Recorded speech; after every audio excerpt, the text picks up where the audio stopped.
Michoacán, honestidad y trabajo.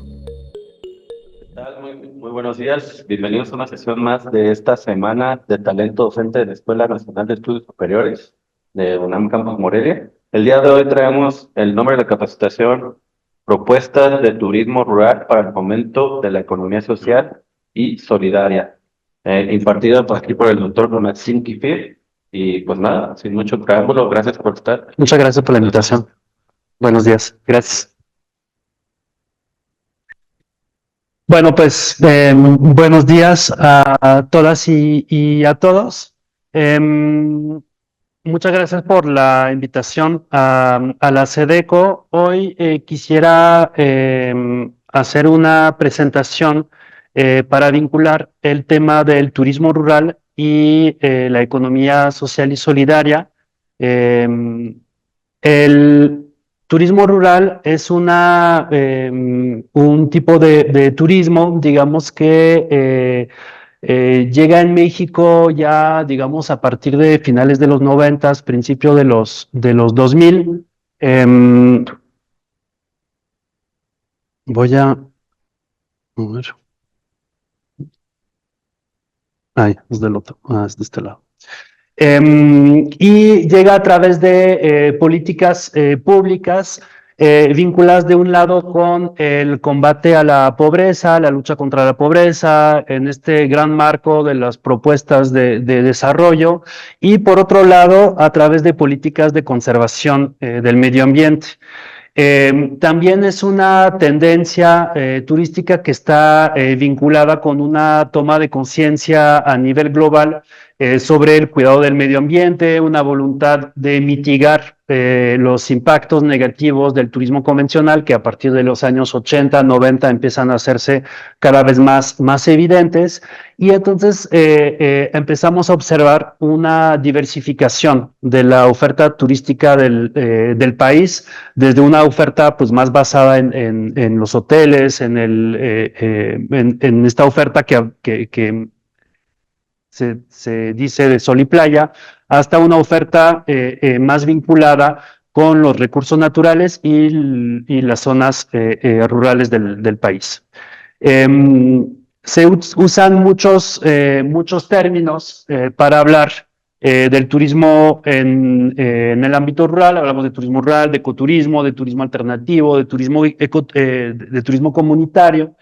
Y hay una definición en la Sectur que dice que el turismo alternativo son aquellos viajes que tienen como fin realizar actividades recreativas en contacto directo con la naturaleza y las expresiones culturales que le envuelven, con una actitud y compromiso de conocer, respetar, disfrutar y participar en la conservación de los recursos naturales y culturales. Y bueno, lo dividen en tres grandes tipos de turismo: el ecoturismo, el turismo de aventura y el turismo rural. Bueno, si se dan cuenta, estas definiciones o estas definiciones de la Sectur sobre turismo alternativo está muy enfocada digamos, desde un enfoque más de la oferta perdón, desde la demanda más que desde la oferta. Muchas veces se confunden estos productos turísticos con las formas de gobernanza, ¿no? Es decir, son posturas de mercadotecnia, estamos sectorizando el tipo de turismo, pero no necesariamente responde a la oferta o a las condiciones locales en donde se realiza la actividad turística. Entonces podemos hablar de una visión, digamos, de mercado del término de turismo alternativo, ¿no? Que está hecha como para vender, para tipificar la oferta turística y para cuestiones de venta, ¿no? De un producto turístico. Y por supuesto que esta postura del turismo alternativo planteada por la Sectur desde los 2000, pues finalmente no cuestiona el modelo económico dominante, no plantea otras formas de hacer economía, y podemos hablar de un entendimiento reduccionista del término alternativo, porque solamente se refiere a una oferta turística que es alternativa a la de sol y playa, ¿no? Entonces, cualquier tipo de turismo fuera del sol y playa se considera como alternativo, ¿no? Y bueno, un poco lo que quisiera como proponer en esta ponencia es reflexionar sobre esta palabra o este concepto de alternativo y pensar que podemos ir pues mucho más allá de una simplemente visión desde un producto turístico, sino pues meterle otros elementos a este concepto de alternativo, eh, conceptos que están vinculados con la economía social y solidaria. ¿Y por qué planteo esta, digamos, idea de vincular el turismo rural con la economía social y solidaria? Uno, porque los proyectos de turismo que se están implementando en el medio rural, pues muchas veces están basados en la propiedad social del territorio, es decir, están manejados por los ejidos, por las comunidades rurales, comunidades agrarias y demás, porque es la organización, digamos, social tradicional de los recursos naturales en México, y el turismo digamos, implementarse en áreas de uso común, pues llegan en los ejidos y en las comunidades rurales a través de las estructuras colectivas, ¿no? A través de las estructuras de tomas de decisiones sociales tradicionales. Entonces, de manera, digamos, prácticamente natural, los proyectos de turismo empiezan a ser administrados por las estructuras colectivas de los ejidos y de las comunidades rurales indígenas. Básicamente tenemos dos modelos de organización del turismo en el medio rural. Uno que es a través del modelo de bienes comunales, el modelo o ejidales, según si son ejidos o comunidad indígena. Existen pocos modelos comunales, ¿no? En estos modelos es la asamblea ejidal o la asamblea comunal quien por lo regular constituye un comité de turismo, y digamos que este comité actúa como representación de la comunidad, ¿no? Y la comunidad sigue siendo dueña de la infraestructura turística y de las tomas de decisiones, digamos, más importantes que tienen que ver con la actividad turística. Se tiene control sobre los recursos financieros, sobre las tomas de decisiones y demás, ¿no? Entonces, estamos observando una, digamos, transposición o transplantación del modelo de organización político tradicional de las comunidades rurales a una actividad turística, una actividad económica, que en este caso es el turismo, ¿no? Y por otro lado, tenemos otro modelo que no es un modelo opuesto, sino es un poco una especie de evolución de este modelo comunal, que es el modelo cooperativista, en donde hemos observado desde los primeros proyectos de turismo en los años 2000, digamos, hacia ahora, una tendencia, digamos, a lo que podríamos llamar una cooperativización de los proyectos turísticos. Entonces, eso quiere decir que muchos proyectos que empezaron siendo basados en un modelo de organización comunal o ejidal han escogido poco a poco un modelo más como cooperativa, uno porque responde a una toma de decisión tal vez más eficiente en pequeños grupos, no hay que consultar siempre a la comunidad, convocar asamblea para toma de decisiones más en el día a día. Esto permite también una transmisión de conocimientos pues más eficientes. En el modelo comunal, pues muchas veces hay una rotación pues muy importante de los miembros del comité o del presidente ejidal, comunal y demás, y esto hace que entorpece un poco la gestión de la actividad turística y, bueno, por supuesto, temas de comercialización, temas fiscales y demás, ¿no? Y bueno, hoy en día la mayoría de los proyectos de turismo se constituyen directamente como cooperativa, y hoy en día es, digamos, el modelo pues más común y presente en el ámbito turístico. Y bueno, hay una definición que a mí me parece interesante, justamente que va un poco más allá de esta definición de la sector, que solamente ve la parte de la demanda, la parte de comercialización, la parte de ventas, ¿no? Para definir lo que es la actividad turística en el medio rural. Y esta definición, si se dan cuenta, dice, es un tipo de turismo desarrollado en zonas rurales, en el que la población local, a través de distintas estructuras organizativas de carácter colectivo, ejerce un papel protagónico en su desarrollo, gestión y control, ofreciendo actividades respetuosas con el medio natural, cultural y social y con los valores de una comunidad. Entonces, esa es una definición que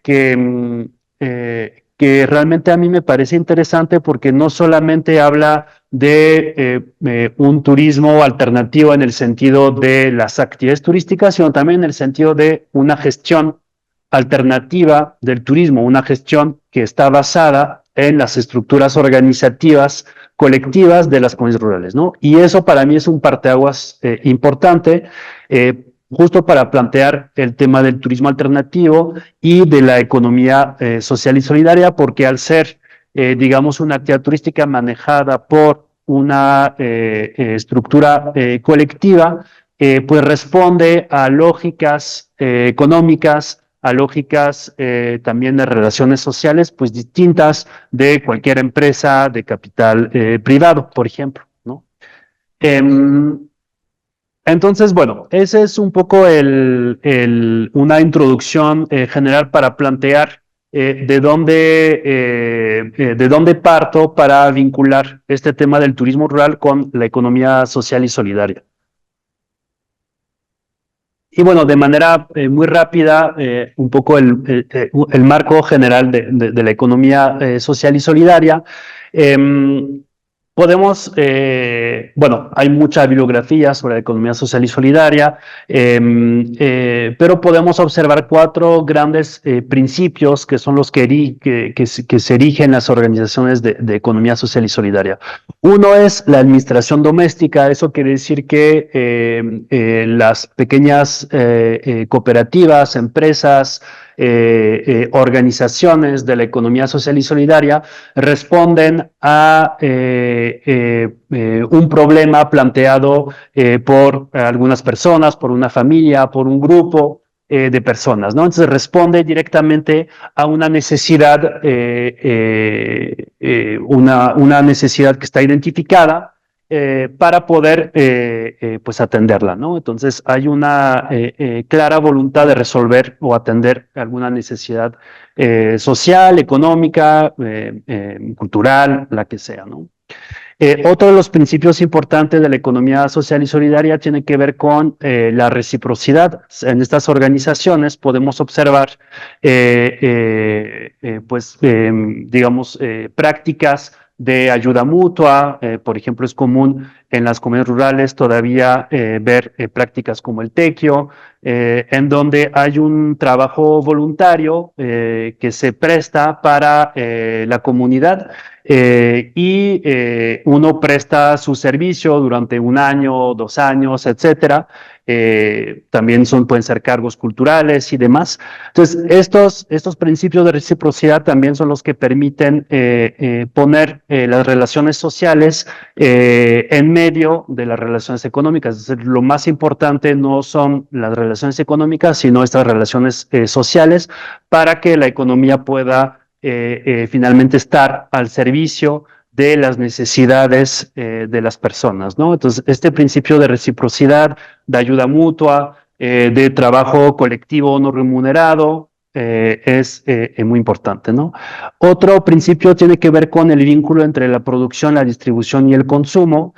Esto, digamos, quiere decir que pues esta actividad económica enmarcada en la economía social y solidaria, por supuesto, pues se produce, pero también se consume y se distribuye, ¿no?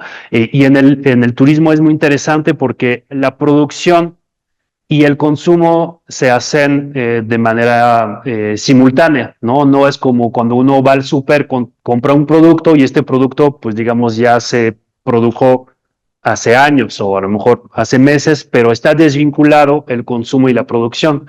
En una experiencia turística se produce, cuando uno hace una caminata, hace un paseo, hace cualquier actividad turística, pues hay un guía que está produciendo la experiencia turística a la vez que el turista la está consumiendo, ¿no? Entonces es muy interesante también analizar este vínculo entre la producción, la distribución y el consumo.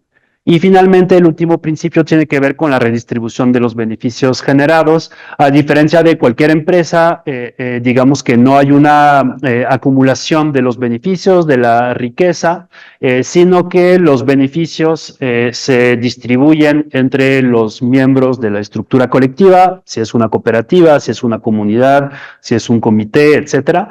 Y muchos de los beneficios también están vinculados con beneficios sociales y ambientales del entorno local, digamos, del proyecto turístico. Entonces es común observar que pues exista esta redistribución de beneficios, ¿no?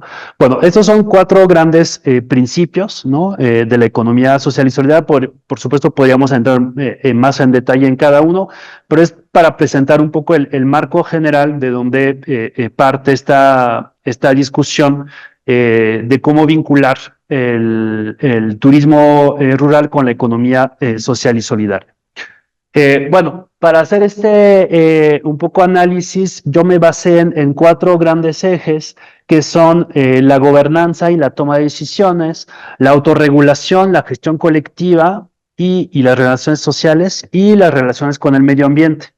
Y en cada uno de estos ejes identifiqué algunos elementos para ver de qué manera estos proyectos de turismo rural, digamos, responden o encajan con las propuestas o el marco conceptual de la economía social y solidaria, ¿no? Entonces, bueno, hay varios elementos, ¿no? Por ejemplo, en el eje de gobernanza, cuál es el tipo de democracia, cuál es la participación de los miembros del proyecto en las tomas de decisiones, el control que tienen sobre la actividad económica, en términos, por ejemplo, de gestión colectiva, cómo es la cooperación, cómo son los lazos de confianza, en términos de relaciones con el ambiente, cómo sucede esta gestión sustentable, cuál es el compromiso ambiental de esos proyectos. Entonces, digamos que todos estos elementos es para identificar cómo se traduce la economía social en estos proyectos y prácticas turísticas.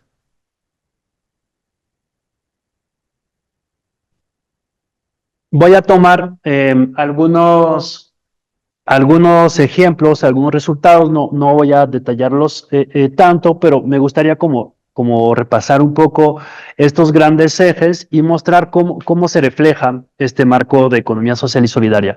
El primero, que es la gobernanza y toma de decisiones, por ejemplo, con el tema de la propiedad de la tierra, ese es un asunto muy interesante porque digamos que el lugar donde se ejerce la actividad turística es de uso común, no estamos hablando de un bosque, una laguna, una playa, un cerro, un río, ¿no? Entonces, muchos de estos lugares, pues no es que sean de algún tipo de dueño, ¿no? Son espacios, por lo regular, en las comunidades rurales que son de carácter social y colectiva, ¿no? Entonces, el lugar donde se ejerce la actividad turística es colectivo, ¿no? Es manejado por los bienes comunales o los bienes ejidales. Y lo que es interesante ver también es que la infraestructura, es decir, las cabañas, los restaurantes y demás, pues muchas veces se han construido con recursos públicos a través de programas de apoyo, de fomento al turismo rural. Estamos hablando de los años 2000, 2006, 10, hasta 15, 18 más o menos.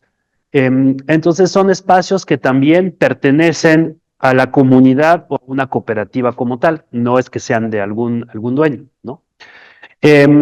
Cuando hablamos, por ejemplo, del tipo de democracia, también podemos observar mecanismos de gestión colectiva, ¿no? Muchas de las decisiones están tomadas o en pequeños comités, pero las personas que pertenecen a estos comités han sido designados, digamos, por la asamblea ejidal o la asamblea comunal, y las decisiones, digamos, más importantes, pues se toman en asambleas, ¿no? Y tenemos el mismo sistema de toma de decisiones en las cooperativas. Tenemos las asambleas de todos los socios, en donde se toman las decisiones, digamos, más importantes, pero también tenemos un pequeño comité que va a ser el representante de la cooperativa, su secretario, su tesorero, que pues muchas veces toman decisiones como democracia representativa, que son las decisiones más del día a día.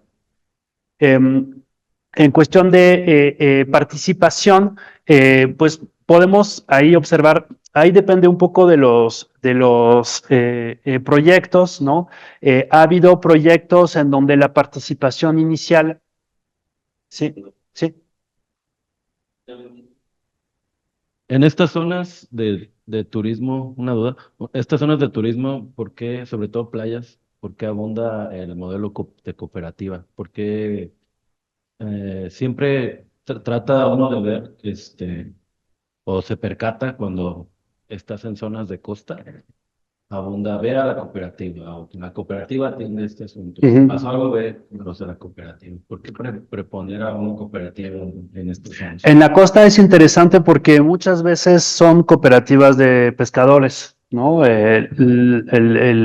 La actividad, digamos, productiva tradicional de la costa, a diferencia de otras áreas rurales, pues es la pesca, ¿no? Y claramente cuando empieza a desarrollarse el turismo en la costa, de manera, digamos, histórica, se ha desarrollado bajo una forma, pues, más, digamos, privada, ¿no? Hoteles, incluso, pues, estos lugares de los centros integralmente planificados, que son, ahora sí, una planificación del Estado de desarrollo turístico, pero en las playas donde no ha habido estos tipos de desarrollo, pues muchas veces podemos observar pequeños emprendimientos privados y demás, y muchas veces cooperativas de pescadores que digamos que han transitado un poco desde pues su actividad económica productiva primaria, que era la pesca, hacia una oferta de servicios turísticos basado en paseos en lancha, pesca deportiva, observación de delfines, ballenas,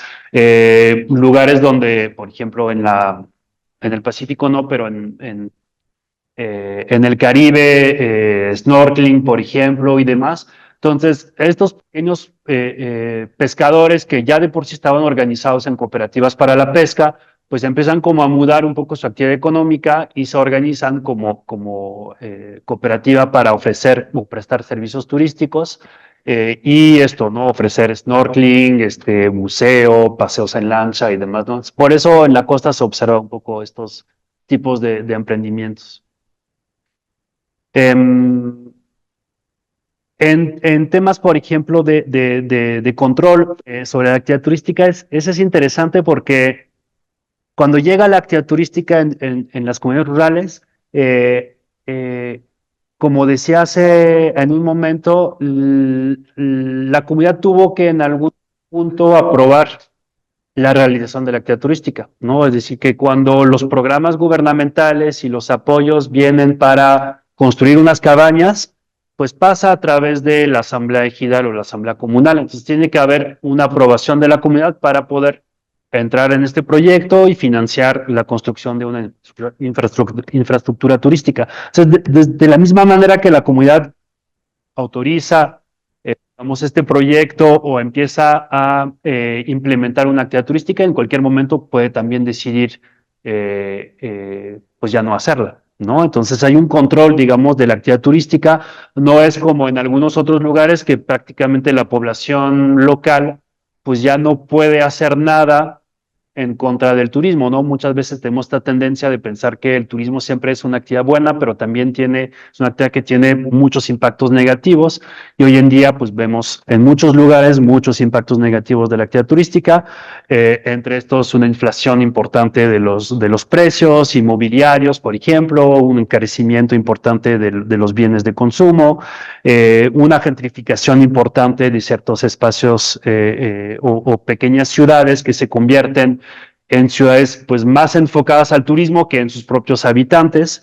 Y aquí lo que es interesante es que pues realmente quien puede tomar decisiones es la propia comunidad, los propios habitantes, ¿no? Si en algún momento deciden pues que ya no se va a hacer turismo en la comunidad, pues ya no se hace, ¿no? Entonces, esto me parece que también es un tema interesante de vincular con la economía social y solidaria, ¿no?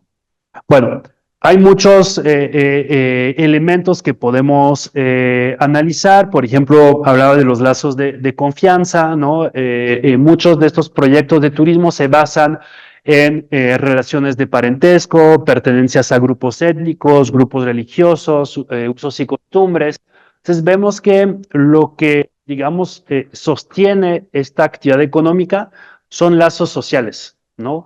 Es porque pues me junto con otras personas de mi comunidad para ofrecer una actividad turística, ¿no? Entonces, esto también me parece muy interesante de notar.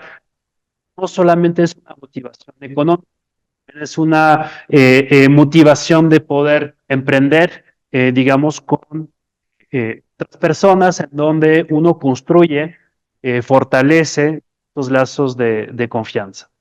En términos de gestión, también podemos pues ver que hay una gestión colectiva. Hablaba hace rato de los ejidos, de las comunidades indígenas, pero también de las cooperativas, ¿no? Entonces, todas estas formas de organización son diferentes, sí, pero tienen en común que son formas de gestión colectivas, ¿no? Y esto permite, pues claramente, sostener, ¿no? Estas relaciones sociales, fomentar la ayuda mutua, fomentar la cooperación, fomentar los apoyos familiares. Entonces, esto me parece que es uno de los principios importantes, el tema de la reciprocidad, el tema de la ayuda mutua, pues esas son prácticas que se observan en estos proyectos de turismo rural, ¿no? No es como en una empresa donde tenemos relaciones muy verticales, donde hay empleados, donde pues no realmente pues hay una lazos de confianza o de cooperación entre las personas que participan de esta actividad económica, ¿no? Tenemos pues un director y empleados básicamente, ¿no? Y aquí pues lo que tenemos más bien son personas que van a trabajar de manera cooperativa, ¿no? Para que funcione esta actividad turística. Podemos observar también mucha rotación, ¿no? De participación. Esto permite que todas las personas de una cooperativa también se involucren en esta actividad turística. Entonces, esto creo que también permite a todas las personas interesadas en acercarse, ¿no? al turismo. Y bueno, hay un asunto que muchas veces no está presente cuando analizamos la economía social y solidaria, y tiene que ver con el tema del ambiente, ¿no? Muchas veces el marco de la economía, creo que ya me perdí en la presentación, una disculpa, me queda atrás, que yo la tengo aquí enfrente, pero no se me olvidó pasar las diapositivas, perdón.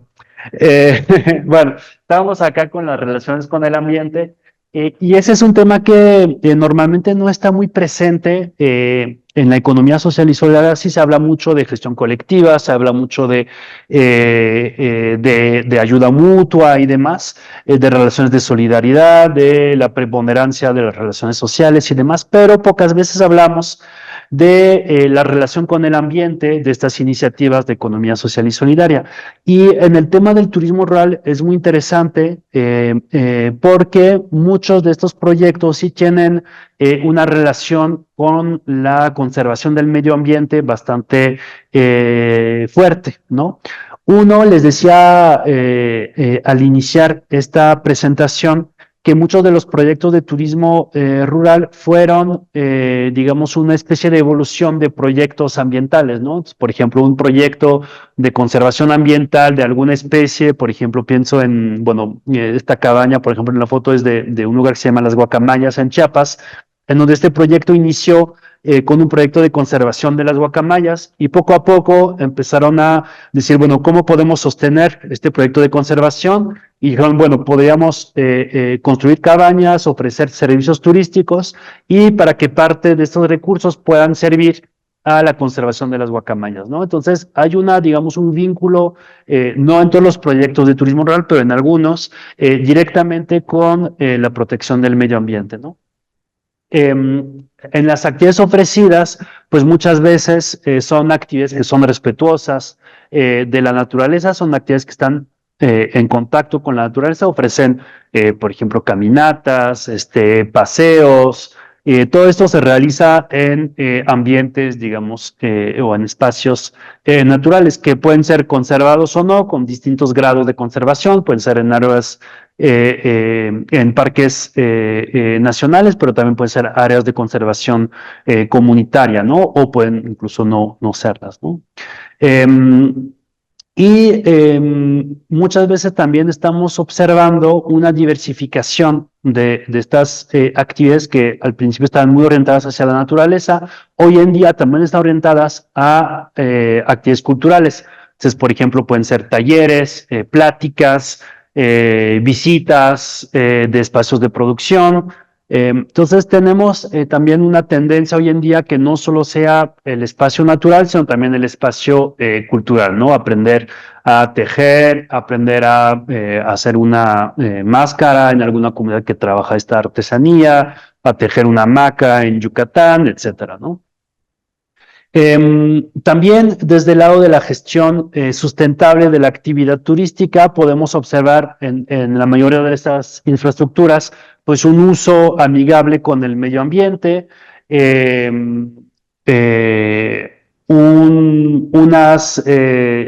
digamos,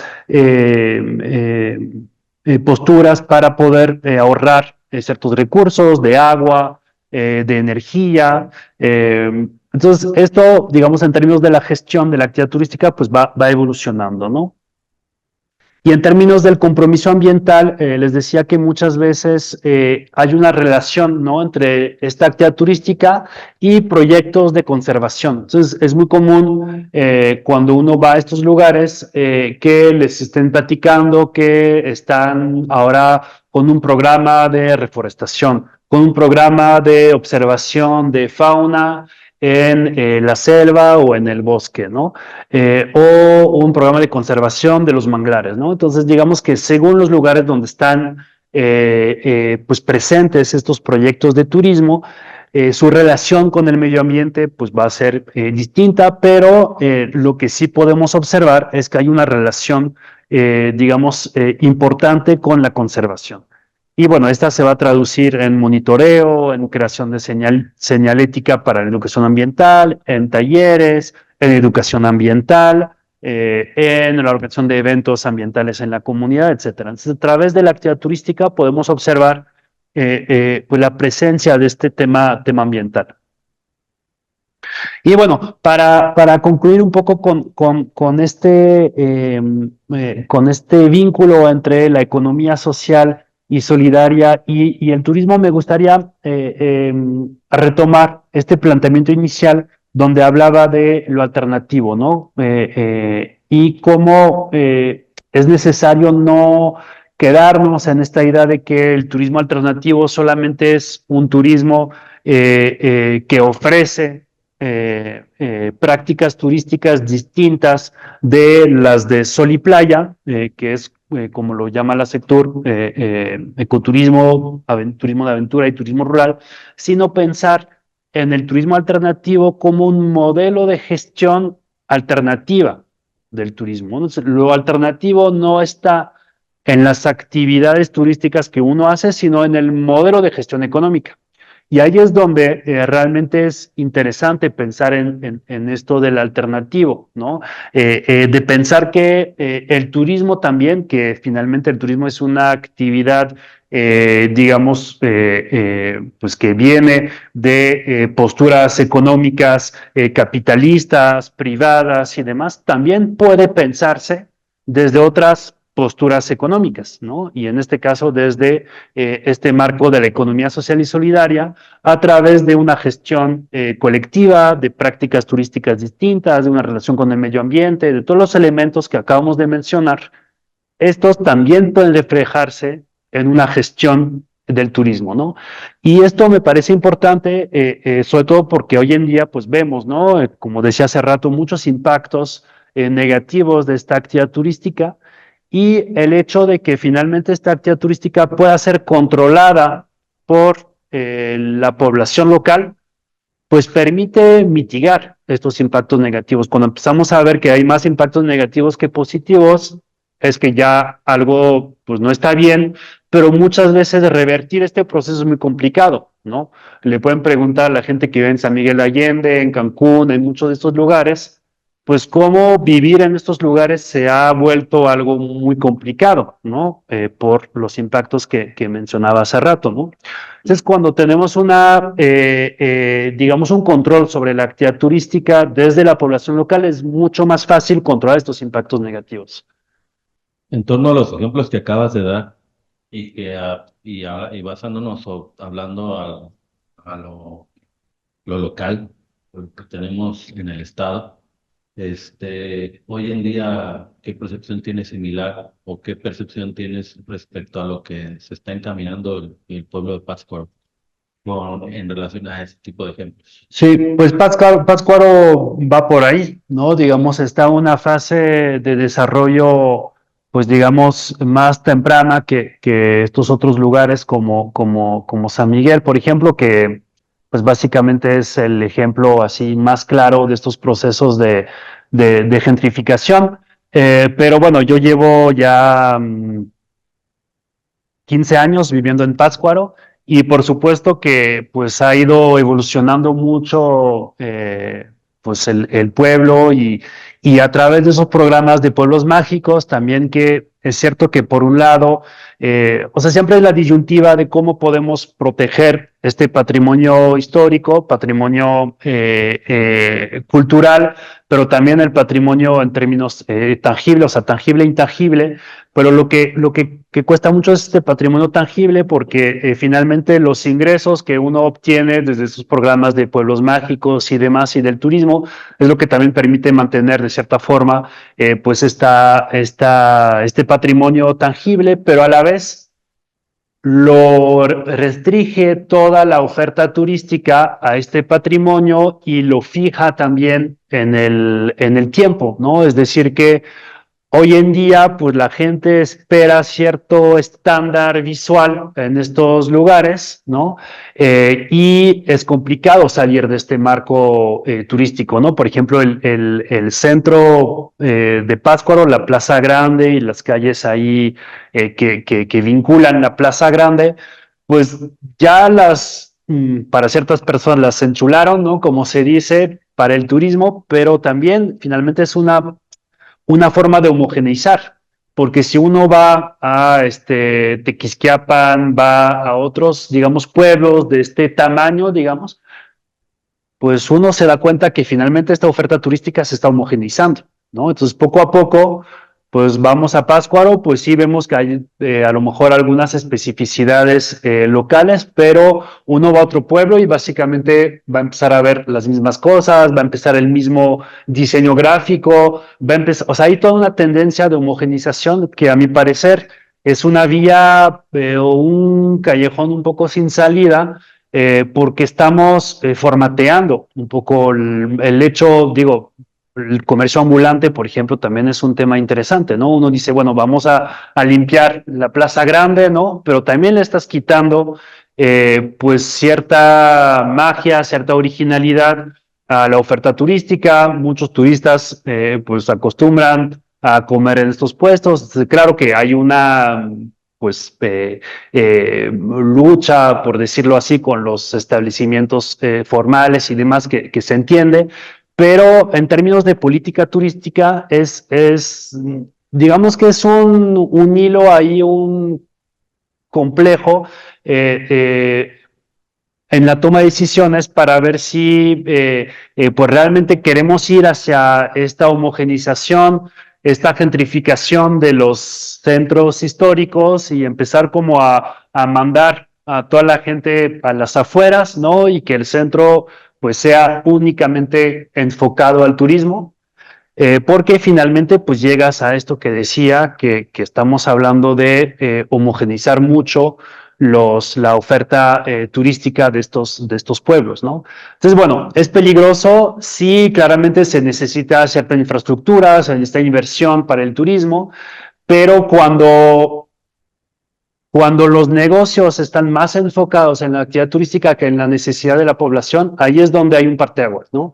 Cuando uno va a Pátzcuaro a veces entre semana y que pues todas las tiendas están cerradas, que lo único que hay son restaurantes, hoteles y tiendas de artesanía para el turismo, uno dice, bueno, entonces hasta aquí esta ciudad pues solamente está enfocada en el turismo, ¿no? Y finalmente lo que dejas de hacer es atender las necesidades de tu población. Y esto, digo, por supuesto, a escalas muy distintas, pero cuando vemos ciudades en Europa como Barcelona, por ejemplo, ciudades como Venecia, que son lugares donde hay una contestación social pues muy importante, marchas en contra de la actividad turística, por ejemplo, porque hemos llegado a niveles donde la actividad turística deja más impactos negativos que beneficios para la población. Entonces, ese es problemático, ¿no? Es problemático y cuando hablamos de una gestión alternativa, justamente en donde regresamos, digamos, el centro de la actividad turística está en las necesidades de la población. Por supuesto que el turismo es una actividad necesaria, interesante, importante en cuestiones económicas para una ciudad como Pátzcuaro, ¿no? Por supuesto que lo es. El tema es el equilibrio, ¿no? El balance, hasta dónde le invertimos todos los recursos públicos al fomento del turismo y hasta dónde también es importante la población. Cuando uno ve que no hay agua en Pátzcuaro para la población, y saber, o sea, cuál es lo más importante, ¿no? Que siga llegando turistas que a lo mejor van a dejar de llegar porque ya no van a ir a Janitzio en lancha, o pues atendemos problemáticas sociales, ambientales que ya de por sí están pues fuertes, ¿no? Entonces, bueno, me parece que pensar o por lo menos, sí, pensar en esta gestión del turismo no solamente desde una cuestión económica, sino también desde una cuestión más de las necesidades sociales, me parece que esto también nos da pauta para pensar de otra forma la actividad turística y ver cómo se inserta en el territorio, ¿no? Porque finalmente no es que sí o no al turismo, ¿no? Sino es cómo, ¿no? Y en este cómo, pues por supuesto que hay muchas vías, ¿no? Y creo que pensar el turismo desde una postura en donde nos planteamos más cómo el turismo puede beneficiar a la población, cómo puede insertarse en las demás actividades económicas del territorio, cómo puede vincularse con las necesidades de la población, con el contexto ambiental, social, cultural incluso. Ahí es donde estamos, digamos, poniendo una actividad económica, no porque es la actividad económica, sino pues cómo permite finalmente pues que se integre de manera más armoniosa, más sutil, digamos, en este territorio, ¿no? Bueno, algo que también quisiera aprovechar para presentar es este libro, no sé si, bueno, otra vez se me olvidó pasar las diapositivas acá. Es este libro que puedo presentar acá en la cámara, que se llama Ecoturismo Comunitario del Sureste de México.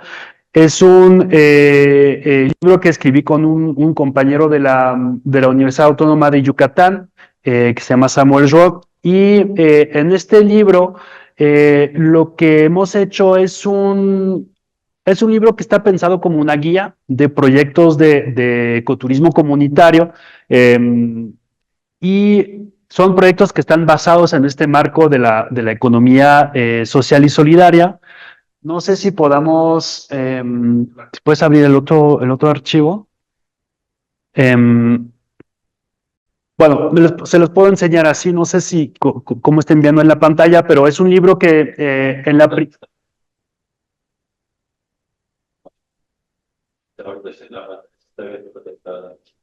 Ok, ya. ¿Y yo puedo moverla aquí o no? Ok. Bueno, hay un mapa general con estos diferentes proyectos. Ahí estamos presentando unos 40 proyectos de ecoturismo comunitario. Por supuesto, no son todos, ¿no? Son algunos que hemos dividido en tres grandes regiones. Una primera es Puebla, Veracruz, Tabasco. La otra es Oaxaca y Chiapas. Y la otra es la península de Yucatán. Y bueno, aquí están, digamos, estos 40 proyectos y como les decía, son proyectos que hemos visitado, analizado, en donde hemos aplicado pues una guía metodológica para ver cómo estos proyectos de ecoturismo comunitario respondían a este marco de la economía social y solidaria. Entonces, bueno, ahí van estas diferentes regiones que ya se dividen por estados, ¿no? Y bueno, hay algunos consejos, por ejemplo, bueno, ese es el marco, ¿no? de la economía social y solidaria vinculado con el ecoturismo comunitario, lo que acabo de presentar, y hay algunos consejos también para viajar de manera más respetuosa de pues los aspectos culturales, pero también ambientales. Y a partir de acá, digamos, en esta segunda parte, ya es cuando empezamos a describir los proyectos, ¿no? Entonces, bueno, tal vez para presentar uno, bueno, pues era el que sea, pero en todos los proyectos lo que están presentados de la misma manera, primero la ubicación geográfica, después la descripción de la iniciativa, cuál es el patrimonio biocultural a descubrir. Y después hablamos un poco de los antecedentes del proyecto, cómo nació, con qué fines y demás. Y después hablamos de los problemas socioambientales de la región. Hace rato hablaba de los beneficios sociales y ambientales de estos proyectos en su entorno, entonces también son elementos que describimos en cada uno de los proyectos.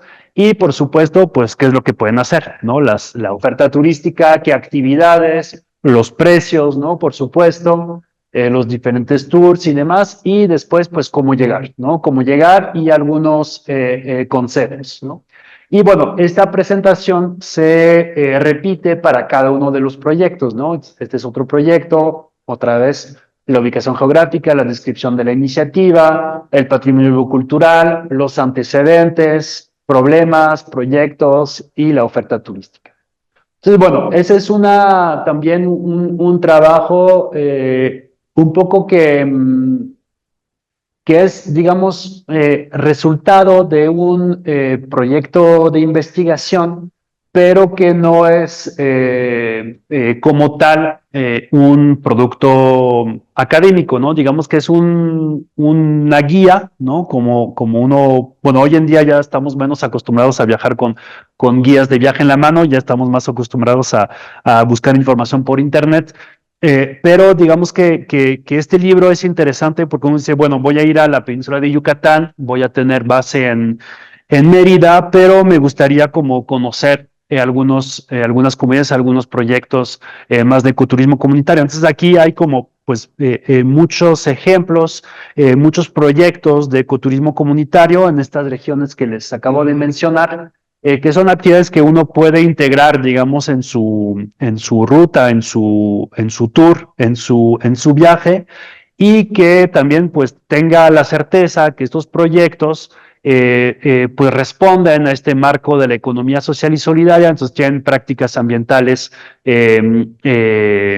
pues amigables, tienen prácticas también sociales que responden a este marco de la economía social y solidaria, que promueven la ayuda mutua, la confianza, en donde hay una distribución de los beneficios, que tiene un impacto finalmente positivo para la comunidad, ¿no? Entonces, bueno, este es un libro que pueden conseguir en línea en la tienda UNAM y, bueno, ahí lo pueden googlear. Se llama Ecoturismo Comunitario del Sureste de México y, bueno, es reciente, se publicó el año pasado. Bueno, no sé si hay alguna pregunta en línea, ¿sí? Yo las veo o... Ah, sí, aquí está. Sí, quiero que la vea, compañero. Comenta sobre la gobernanza. Edna Jasso comenta sobre la gobernanza y mi duda es, en el contexto de la relación con el medio ambiente, ¿por qué no una gobernanza ambiental?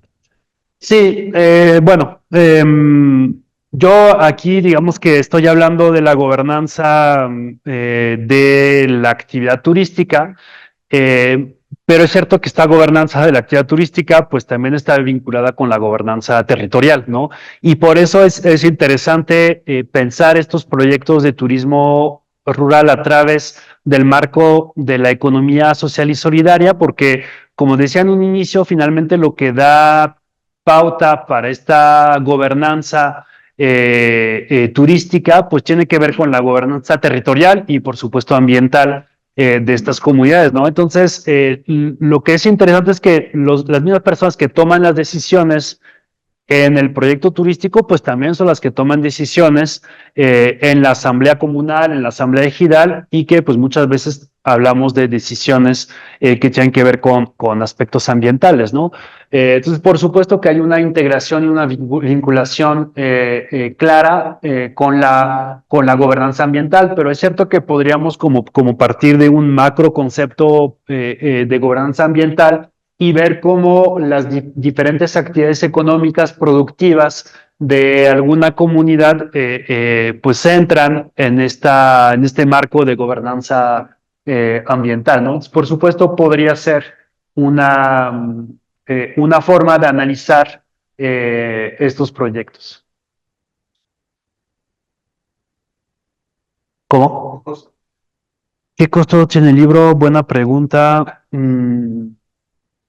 Sí, creo que unos 300 pesos. No tengo internet. En Tienda UNAM, se llama Tienda UNAM. Tienda UNAM. Ándale, punto UNAM punto MX. ¿Tu tienda? Aquí está. No, perdón. A ver, libro UNAM. Creo que es libro UNAM. Libro UNAM. No, esa es la. A ver. Yo soy muy malo para vender. No, ni aparece acá. No, para la parte comercial. No, a ver cómo es. Parece que si era tienda. O está libros. Ándale, libros.unam. Ahí está. Eso está.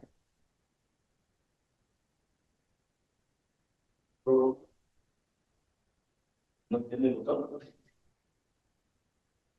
Sí, es libros.unam.mx. Es el internet, ¿no?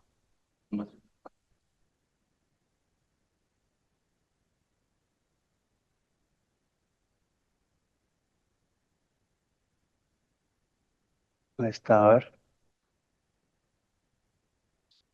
Comunitaria. Ahí está. 448. Sí,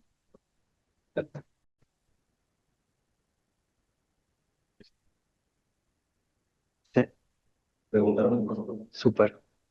Preguntaron el costo. Creo que hay otra página en donde se puede conseguir que está es una coeditorial. Una es la UNAM y el otro es el SEMCA. A ver si lo quieres buscar ahí. Es CEMCA.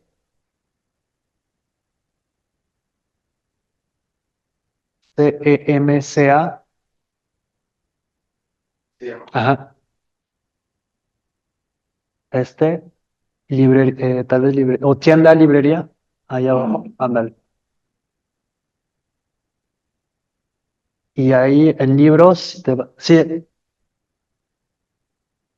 ándale, acá está. Y este está más barato. Por eso tenía 300 pesos de mente, por eso 450 se me hizo. Tiene descuento ahí. Entonces, bueno, si lo puedes compartir, tal vez la dirección electrónica ahí en el chat. Sí. Digo, ya le voy a hacer mala publicidad a la UNAM, pero.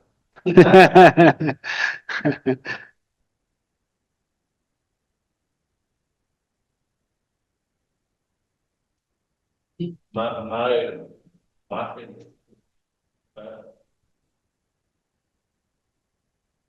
Bueno, yo no soy muy especialista sobre temas de agua, lo mencionaba porque en Pátzcuaro es cierto que hoy en día hay un problema de agua importante y me parece que muchas veces le damos como más importancia a la actividad turística cuando hay ciertas necesidades sociales o ambientales que no están resueltas, pero muchos tienen sistemas en esos proyectos de ecoturismo comunitario, varios tienen sistemas de captación de lluvias, ¿no? A través de canaletas ahí en los techos y almacenan el agua en cisternas.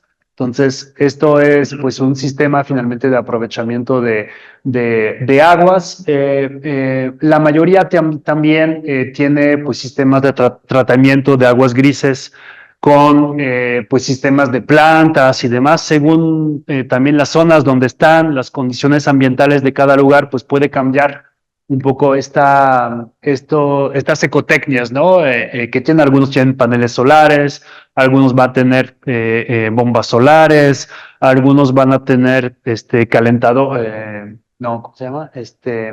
Bueno, estos sistemas de captación de lluvia. Bueno, cada quien va a tener, algunos tienen sistema para producir biogás. Entonces, bueno, ahí también depende un poco, uno, de la sensibilidad ambiental de cada proyecto, pero también de las condiciones eh, ecológicas de cada uno, ¿no?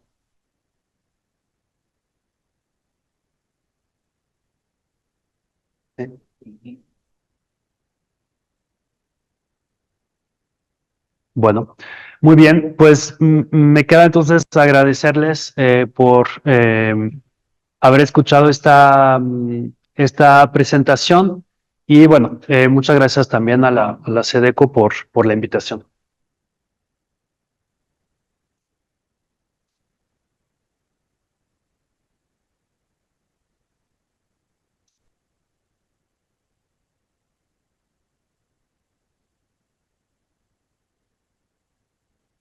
muy, muy interesante todo este asunto de el turismo y sus aspectos positivos o negativos. Sin duda, pues hay mucho trabajo por hacer. Sí, bastante, bastante. Y te tenemos el reconocimiento que el gobierno del estado, a través de la secretaría, ya se entrega por parte Muchas del gracias. secretario. Muchas gracias. Es el reconocimiento por tu valiente intervención en propuestas de turismo rural para el fomento de la economía social y solidaria. Muy bien, muchas gracias. Gracias por Gracias, un placer, gracias. Pues, bueno, no se lo pierdan. Mañana cerramos esta. Ah, no, todavía nos quedan 2 días. Ya no quiero ir. Mañana jueves nos vamos con otra presentador más de ahí de la mesa. Buena tarde.